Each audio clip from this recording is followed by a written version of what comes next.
भारत की मंदिर स्थापत्य कला का परिचय।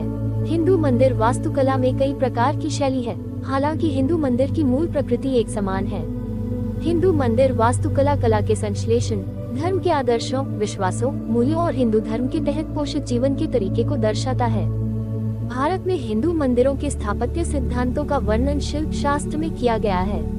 शिल्प शास्त्र में 3 मुख्य प्रकार की मंदिर वास्तुकला का उल्लेख है: नागर या उत्तरी शैली, द्रविड़ या दक्षिणी शैली और वैसे या मिश्रित शैली। मंदिर निर्माण की प्रक्रिया का आरंभ तो मौर्य काल से ही शुरू हो गया था, किंतु आगे चलकर उसमें सुधार हुआ और गुप्त काल को मंदिरों की विशेषताओं से लैस देखा जाता है। गुप्त काल में मंदिरों का निर्माण ऊंचे चबूतरों पर हुआ। गुप्तकालीन मंदिर आकार में बेहद छोटे हैं। एक वर्गाकार चबूतरा ईंट का है जिस पर चढ़ने के लिए सीढ़ी है तथा बीच में चौकोर कोठरी है जो गर्भगृह का काम करती है। शुरू में मंदिरों की छतें चपटी होती थी, बाद में शिखरों का निर्माण हुआ। मंदिरों में सिंह मुख, पुष्पपत्र, गंगा यमुना की मूर्तियां, झरोखे आदि के कारण मंदिरों में अद्भुत आकर्षण है। गुप्त काल में मूर्तिकला के प्रमुख केंद्र मथुरा, सारनाथ और पाटलिपुत्र थे। संरचनात्मक मंदिरों के अलावा एक अन्य प्रकार के मंदिर थे जो चट्टानों को काटकर बनाए गए थे। इनमें प्रमुख है महाबलीपुरम का रथ मंडप जो 5वीं शताब्दी का है। विभिन्न चरणों में मंदिर का स्थापत्य विकास। मंदिर के स्थापत्य विकास को 5 चरणों में विभाजित किया जा सकता है। पहला चरण, मंदिर स्थापत्य कला। इस चरण के दौरान विकसित हुए मंदिर की विशेषताएं हैं। मंदिरों की छत सपाट थी। मंदिर चौकोर आकार के थे। पोर्टिको को उथले खंभों पर विकसित किया गया था। पूरे ढांचे को लो प्लेटफॉर्म पर बनाया गया था। उदाहरण, सांची में मंदिर संख्या 17। दूसरा चरण, मंदिर स्थापत्य कला। इस चरण के दौरान विकसित प्रमुख विशेषताएं इस प्रकार हैं। इस चरण के दौरान निर्मित मंदिरों ने पहले चरण की अधिकांश विशेषताओं को जारी रखा। 2 मंजिला मंदिरों के कुछ उदाहरण भी मिले हैं। इस चरण का एक अन्य महत्वपूर्ण जोड़ गर्भगृह या गर्भगृह के चारों ओर एक ढका हुआ चलने वाला मार्ग था। मार्ग का उपयोग प्रदक्षिणा पथ के रूप में किया जाता था। उदाहरण, मध्य प्रदेश में नाचना कुठारा में पार्वती मंदिर। तीसरा चरण, मंदिर स्थापत्य कला। इस चरण में सपाट छत के स्थान पर शिखरों का उदय हुआ। हालांकि वे अभी भी काफी कम और लगभग वर्गाकार थे, यानी घुमावदार।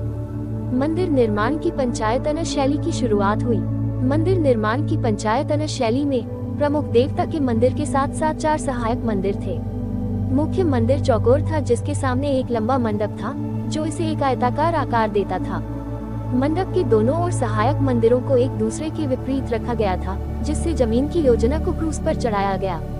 उदाहरण, देवगढ़ उत्तर प्रदेश में दशावतार मंदिर, ऐहोल कर्नाटक में दुर्गा मंदिर आदि।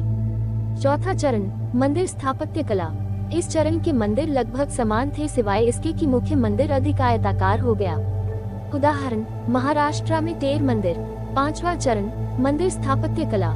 इस चरण में छिछले आयताकार प्रक्षेपणों वाले वृत्ताकार मंदिरों को पेश किया गया था।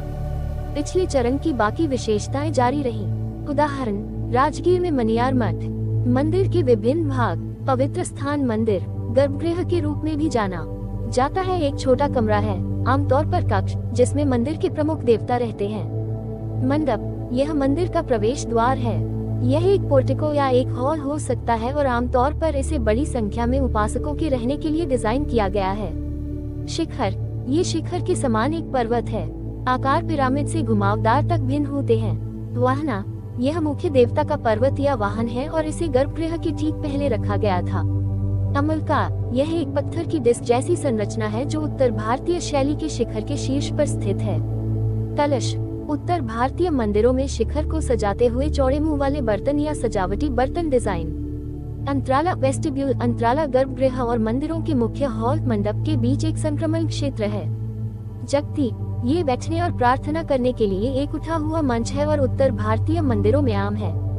नागर शैली, नागर शब्द नगर से बना है। सर्वप्रथम नगर में निर्माण होने के कारण इसे नागर शैली कहा जाता है। ये संरचनात्मक मंदिर स्थापत्य की एक शैली है जो हिमालय से लेकर विंध्य पर्वत तक के क्षेत्रों में प्रचलित थी। इसे 8वीं से 13वीं शताब्दी के बीच उत्तर भारत में मौजूद शासक वंशों ने पर्याप्त संरक्षण दिया। नागर शैली की पहचान विशेषताओं में समतल छत से उठती हुई शिखर की प्रधानता पाई जाती है। इसे अनुप्रस्थिका एवं उत्थापन समन्वय भी कहा जाता है। नागर शैली के मंदिर आधार से शिखर तक चतुष्कोणीय होते हैं। ये मंदिर ऊंचाई में 8 भागों में बांटे गए हैं, जिनके नाम इस प्रकार है: मूल, आधार, गर्भगृह, मसरक, नींव और दीवारों के बीच का भाग, जंघा, दीवार, कपोत, कार्निस, शिखर, गल, गर्दन, वर्तुलाकार आमलेख और कुंभ, शूल सहित कलश।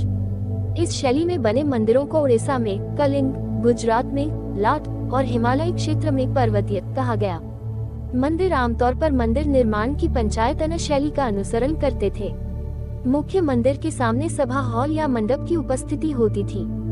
गर्भगृह के बाहर गंगा और यमुना नदी की देवी की छवियों को रखा गया था। आमतौर पर मंदिर परिसर में पानी की टंकी या जलाशय मौजूद नहीं थे। मंदिर आमतौर पर ऊंचे चबूतरे पर बनाए जाते थे। दक्षिण भारतीय मंदिरों के विपरीत इसमें आमतौर पर विस्तृत चारदीवारी या प्रवेश द्वार नहीं होते हैं। नागर शैली की 3 मुख्य विशिष्ट विशेषताएं: शिखर, घुमावदार मीनार, गर्भगृह, मंडप हैं। शिखर सामान्यतः 3 प्रकार के होते थे: लेटना या रेखा प्रसाद, वे आधार पर वर्गाकार थे और दीवारें ऊपर की ओर एक बिंदु की ओर मुड़ी हुई थी। फमसाना, उनका आधार चौड़ा था और लेटना की तुलना में ऊंचाई में कम थे। वे एक सीधी रेखा में ऊपर की ओर झुकते हैं। वल्लभी, उनके पास एक आयताकार आधार था जिसकी छत गुंबददार कक्षों में उठी थी। उन्हें वैगन वॉल्टेड छतें भी कहा जाता था। गर्भगृह हमेशा सबसे ऊंचे टॉवर के नीचे स्थित होता है। शिखर का ऊर्ध्वाधर सिरा एक क्षैतिज फ्लेवर डिस्क में समाप्त होता है, जिसे अमलेख के नाम से जाना जाता है। उसके ऊपर एक गोलाकार आकृति रखी गई थी जिसे कलश के नाम से जाना जाता है। मंदिर के अंदर दीवार को 3 ऊर्ध्वाधर विमानों या रथों में विभाजित किया गया था। इन्हें त्रिर्थ मंदिर के नाम से जाना जाता था। बाद में पंचर्थ, सप्तर्थ और यहाँ तक कि नवर्थ मंदिर भी अस्तित्व में आए।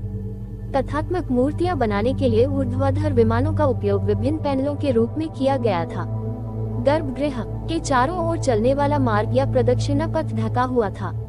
उदाहरण: दशावतार मंदिर देवगढ़, विश्वनाथ मंदिर खजुराहो, लक्ष्मण मंदिर खजुराहो, जगन्नाथ मंदिर पुरी। द्रविड़ शैली: कृष्णा नदी से लेकर कन्याकुमारी तक द्रविड़ शैली के मंदिर पाए जाते हैं। द्रविड़ शैली की शुरुआत 8वीं शताब्दी में हुई और सुदूर दक्षिण भारत में इसकी दीर्घ जीविता 18वीं शताब्दी तक बनी रही। द्रविड़ मंदिर ऊंची चारदीवारी से घिरे थे। सामने की दीवार में एक उच्च प्रवेश द्वार था जिसे गोपुरम के नाम से जाना जाता था। मंदिर का परिसर पंचायतन शैली में एक प्रमुख मंदिर और 4 सहायक मंदिरों के साथ तैयार किया गया था। शिखर एक सीढ़ीदार पिरामिड के रूप में है जो घुमावदार होने के बजाय रैखिक रूप से ऊपर उठता है। इसे विमान के नाम से जाना जाता है। मुकुट तत्व एक अष्टभुज के आकार का है और इसे शिखर के रूप में जाना जाता है। ये नागर मंदिर के कलश के समान है, लेकिन गोलाकार नहीं है। मुख्य मंदिर के शीर्ष पर द्रविड़ वास्तुकला में केवल एक विमान होते हैं। नागर वास्तुकला के विपरीत सहायक मंदिरों में विमान नहीं है। गर्भगृह के प्रवेश द्वार पर द्वारपाल, मिथुन और यक्ष की मूर्तियां थीं। मंदिर के घेरे के अंदर एक पानी की टंकी की उपस्थिति द्रविड़ शैली की एक अनूठी विशेषता थी। द्रविड़ शैली की पहचान विशेषताओं में प्राकार, चहारदीवारी, गोपुरम, प्रवेश द्वार, वर्गाकार या अष्टकोणीय गर्भगृह, रथ, पिरामिडनुमा शिखर, मंडप, नंदी मंडप, विशाल संकेंद्रित प्रांगण तथा अष्टकोण मंदिर संरचना शामिल है। द्रविड़ शैली के मंदिर बहुमंजिला होते हैं। पल्लवों ने द्रविड़ शैली को जन्म दिया। चोल काल में इसने ऊंचाइयां हासिल की तथा विजयनगर काल के बाद से यह ह्रासमान हुई। चोल काल में द्रविड़ शैली की वास्तुकला में मूर्तिकला और चित्रकला का संगम हो गया। यूनेस्को की विश्व विरासत सूची में शामिल तंजौर का वृहदेश्वर मंदिर चोल शासक राजराज द्वारा निर्मित 1000 वर्षों से द्रविड़ शैली का जीता जागता उदाहरण है। द्रविड़ शैली के अंतर्गत ही आगे नायक शैली का विकास हुआ, जिसके उदाहरण है मीनाक्षी मंदिर मदुरै, रंगनाथ मंदिर श्रीरंगम, तमिलनाडु रामेश्वरम मंदिर आदि। बेसर शैली: नागर और द्रविड़ शैलियों के मिले जुले रूप को बेसर शैली कहते हैं। नागर शैली का प्रभाव वैसा मंदिरों के घुमावदार शिखर और वर्गाकार आधार पर है।